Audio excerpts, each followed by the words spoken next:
बिस्मिल्लाहिर्रहमानिर्रहीम। Let's start chapter number 14 phylum arthropods. Phylum arthropods जो word है आर्थ्रोपोडा, ये दो लफ्ज से डिराइव हुआ है। First one is arthron mean jointed and second one is podos mean foot, mean कि इन ऑर्गेनिज्म के पास जॉइंटेड अपेंडेजेस होती हैं। Is the most extensive phylum in the animal kingdom, compose of more than 3/4 of all known species. Phylum arthropod invertebrate का सबसे largest phylum है, mean के इसके अंदर सबसे ज्यादा स्पीशीज प्रेजेंट होती हैं।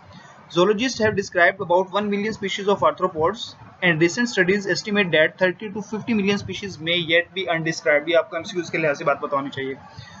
Arthropods includes spiders, scorpions, ticks, mites, crustaceans, millipedes, centipedes, insects and some others।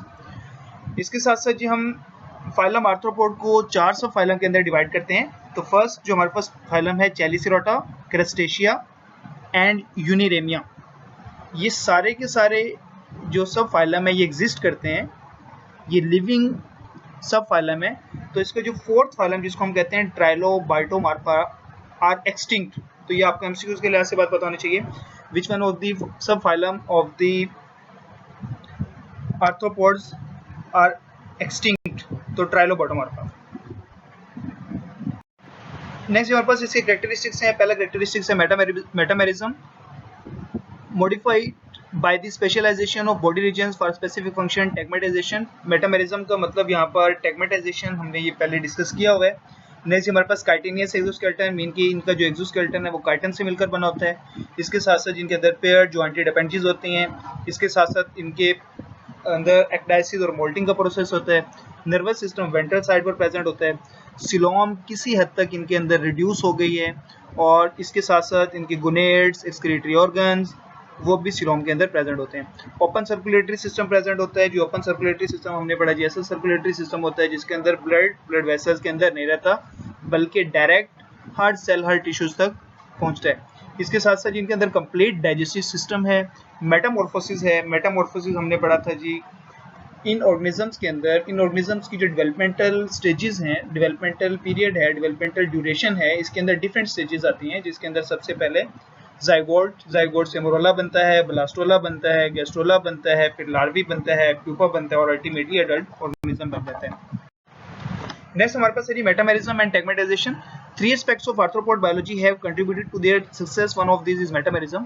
Metamerism ये बड़ा इंपॉर्टेंट शॉर्ट क्वेश्चन है, ये हमने फाइलम मोलस्क के अंदर भी पढ़ा था। Metamerism of arthropod is most evident externally because the arthropod body is often composed of a series of similar segment each being a pair of appendages.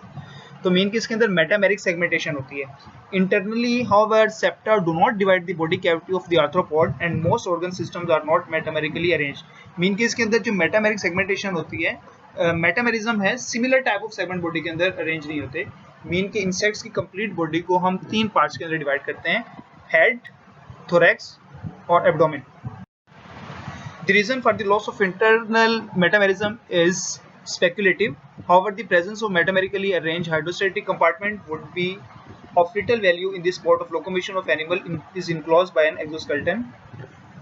In arthropod, body region called tegmata are specialized for feeding and sensory perception, locomotion and visceral function। ये आपको जी पता होना चाहिए what is tegmata। Next हमारे पास है जी exoskeleton. ये सारे का सारे इंपॉर्टेंट, अब इसका पार्ट स्टार्ट होने जा रहा है। An external jointed skeleton called an exoskeleton or cuticle encloses arthropod. The exoskeleton is often cited as the major reason for arthropod success. It provides structural support, protection, prevention of water loss, muscle attachment and movement। तो ये सारे के सारे अगर आपसे पूछा जाएगा what are the functions of exoskeleton या importance of exoskeleton, तो ये सारे के सारे आप लोगों ने इसके फंक्शन लिखे हैं। The exoskeleton covered all body surface and imagination of the body wall such as the anterior and posterior portion of the gut tract. It is non-living and is secreted by a single layer of epidermal। Next हमारे पास exoskeleton, actually exoskeleton के 2 part होते हैं। हमारे पास होता है एपिक्यूटिकल, second होता है जी प्रोक्यूटिकल। एपिक्यूटिकल अपर reason को कहते हैं, प्रोक्यूटिकल लोअर रीजन को कहते हैं। The exoskeleton has 2 layers. The epicuticle is the outermost layer made up of waxy lipoprotein. It is impermeable to water and barrier to microorganism and pesticide. The bulk of exoskeleton that is present below the epicuticle and is called procuticle। जी प्रोक्यूटिकल किस किस चीज से मिलकर बना होता है? ये chiton से मिलकर बना होता है, ये टफ होता है, ये लेदरी होता है, इसके साथ साथ जी polysaccharide, several kind of protein present होती हैं, और इसके साथ साथ जी हम कहते हैं जी प्रोक्यूटिकल स्क्लेरोटाइजेशन हमने पढ़ा था, actually deposition of calcium carbonate को स्क्लेरोटाइजेशन कहते हैं, जिसकी वजह से जो प्रोक्यूटिकल है एक्सोस्केलेटन है उसकी हार्डनिंग हो जाती है। तो यहाँ पर आपको एक डायग्राम दिखाई गई है, इसके अंदर सबसे पहले आपको बताया हुआ जी हमारे पास ये बेसमेंट मेम्ब्रेन है, इसके पास इससे ऊपर हमारे पास हाइपोडर्मिस है जिसके अंदर हाइपोडर्मल ग्लैंड होते हैं जो कि एक्चुअली एक्डाइसिस और मोल्टिंग के प्रोसेस को कंट्रोल करते हैं। उसके बाद नेक्स्ट हमारे पास ये प्रोक्यूटिकल है, प्रोक्यूटिकल के बाद हमारे पास ये हार्डनिंग पिगमेंटिंग प्रोक्यूटिकल है, उसके बाद एपिक्यूटिकल है और इसके अंदर ये सिटी है जो कि इसको support provide.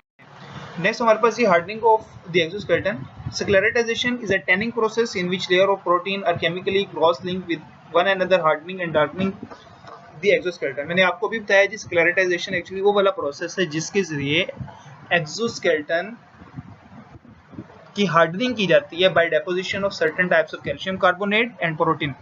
The exoskeleton of crustacean hardened by sclerotization and by the deposition of calcium carbonate in the middle region of the procuticle। Some protein give the endoskeleton resiliency का मतलब flexibility। Distortion of the exoskeleton store energy for such activities as flapping wings and jumping। The inner portion of the procuticle does not harden। Hardening in the procuticle provide armor-like protection for arthropods, but it also necessitate a variety of adaptation to allow arthropod to live and grow within their confines। तो main case के अंदर आपको just exoskeleton के function बताए हुए जी। Exoskeleton अभी हमने जैसे पढ़ा जी, एक तो एक्सोस्केलेटन प्रोटेक्शन प्रोवाइड करता है, सपोर्ट प्रोवाइड करता है, माइक्रो ऑर्गेनिजम्स की इन्वेडिंग से ऑर्गेनिजम्स को प्रिवेंट करता है। इसके साथ साथ हम कहते हैं जी एक्सोस्केलेटन किसी हद तक इसके अंदर बेंडिंग और आर्मोर लाइक स्ट्रक्चर की वजह से इसके अंदर जॉइंटेड अपेंडेजेस के अटैच होने के लिए इसके अंदर स्पेस भी होती है। नेक्स्ट हमारे पास है जी मॉडिफिकेशन ऑफ द एक्सोस्केलेटन। ये भी जो मैं आपसे डिस्कस कर रहा था, इसके पास रिजिज होते हैं, इसके पास बार्स होते हैं फॉर मसल अटैचमेंट, और इसके साथ साथ हम कहते हैं जी another modification of the exoskeleton is the formation of joints। Next बड़ा इंपॉर्टेंट एमसीक्यूज है, फिल इन द ब्लैंक्स है। इनके एक्सोस्केलेटन के पास स्पेसिफिक टाइप्स ऑफ रिसेप्टर्स होते हैं, डेट इज कॉल्ड सेंसिला, जो कि ब्रिस्टल्स की फॉर्म के अंदर होते हैं, लेंसेज की फॉर्म के अंदर होते हैं, जो कि एक्चुअली गैसेस एक्सचेंज के लिए होते हैं। तो ये आपको ये नजर आ रहा होगा डायग्राम के अंदर, ये इसकी जो लेग्स के पास ये देखें, ये हमारे पास ये इसके यहाँ पर ये इसकी जो लेग है, इस लेग के अंदर ये इसके अंदर ये बताया हुआ, ये हमारे पास ये जो बिल्कुल स्मॉल पोर लाइक स्ट्रक्चर है इसको हम क्या कहते हैं, सेंसिला। नेक्स्ट ये हमारे पास रिमूवल ऑफ एक्सोस्केलेटन, ये लॉन्ग क्वेश्चन है, very very important long question. Growth of an arthropod would be virtually impossible unless the exoskeleton were periodically shed, such as the molting process is called ecdysis। Ecdysis जैसे हमने पढ़ा था कि जितने भी invertebrates हैं जिनके पास एक्सोस्केलेटन होता है, एक्सोस्केलेटन का जो सबसे बड़ा डिसएडवांटेज ये है कि ऑर्गेनिजम्स को ग्रो करने के लिए ग्रो करने के अंदर बैरियर आता है, ग्रो करने के अंदर प्रॉब्लम आती है। तो इसी वजह से ऑर्गेनिजम्स क्या करते हैं, पीरियडिकली अपने एक्सोस्केलेटन को शेड करते हैं। इस प्रोसेस को हम क्या कहते हैं, एक्डाइसिस और मोल्टिंग कहते हैं।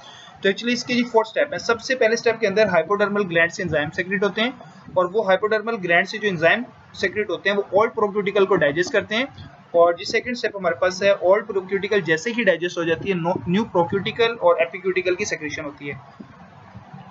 उसके बाद ओल्ड एक्सोस्केलेटन को सप्लिट कर दिया जाता है, उसके अंदर पोर्स कर दिए जाते हैं और उसके जरिए वाटर को एब्जॉर्ब किया जाता है। फाइनली क्या किया जाता है, जो न्यू हमारे पास प्रोक्यूटिकल और एपिक्यूटिकल बनती है उसकी स्क्लेरोटाइजेशन की जाती है by deposition of calcium carbonate.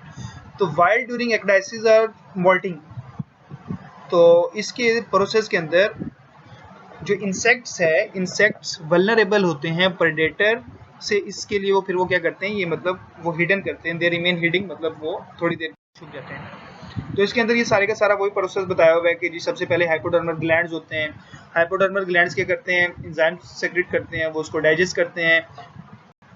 उसके बाद न्यू प्रोक्यूटिकल और एपिक्यूटिकल की सेक्रेशन की जाती है, और उसके बाद स्क्लेरोटाइजेशन के जरिए उसकी हार्डनिंग की जाती है।